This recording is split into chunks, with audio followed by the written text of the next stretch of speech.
Carrot beans பொரியல் எப்படி செய்யலான்ட்டு பார்க்கலாம் வாங்க. அதுக்கு ஒரு பாத்திரத்தில் தேவையான அளவு எண்ணெய் ஊற்றிக்கிடலாம். எண்ணெய் நல்லா சூடான உடனே கடுகு போட்டுக்கிடுவோம். கடுகு நல்லா பொரிஞ்ச உடனே நம்ம நறுக்கி வச்சுருக்கிற வெங்காயத்தை சேர்த்துக்கிடலாம். வெங்காயம், பச்சை மிளகாய், கருவேப்பிலை போட்டு நல்லா வதக்கிக்கிடலாம்.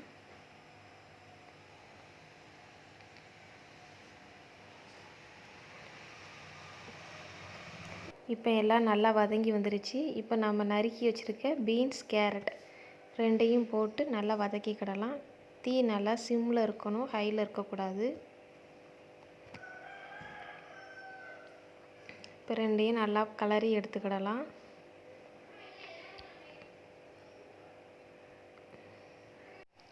தண்ணி ஊற்றாமல் நம்ம நல்லா வதக்கிக்கிடலாம். காயில் உள்ள தண்ணியே கரெக்டாக இருக்கும். அப்படி தேவைப்பட்டால் லைட்டாக ஊற்றிக்கிடலாம். நல்லா மூடி வச்சு வேக விடுவோம். தேங்காய், சீரகம், வெள்ளைப்பூடு இந்த மூணையும் நல்லா அரைச்சி நம்ம பரப்பரன்னு எடுத்துக்கிடலாம். காய் இப்போ நல்லா வெந்திருக்கு. வெந்ததுக்கப்புறம் அரைச்சி வச்சுருக்கிற தேங்காவை நம்ம போட்டுக்கலாம். காய் நல்லா வெந்ததுக்கு அப்புறம் தான் நம்ம இந்த தேங்காவை போடணும். இறக்குறதுக்கு 2 நிமிஷத்துக்கு முன்னால் போட்டு நல்லா கிளறி எடுத்துக்கிடலாம்.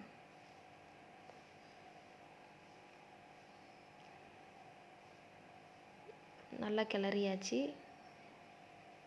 காய்க்கு தேவையான உப்பு கரெக்டாக இருக்கான்னு பார்த்துக்கோங்க.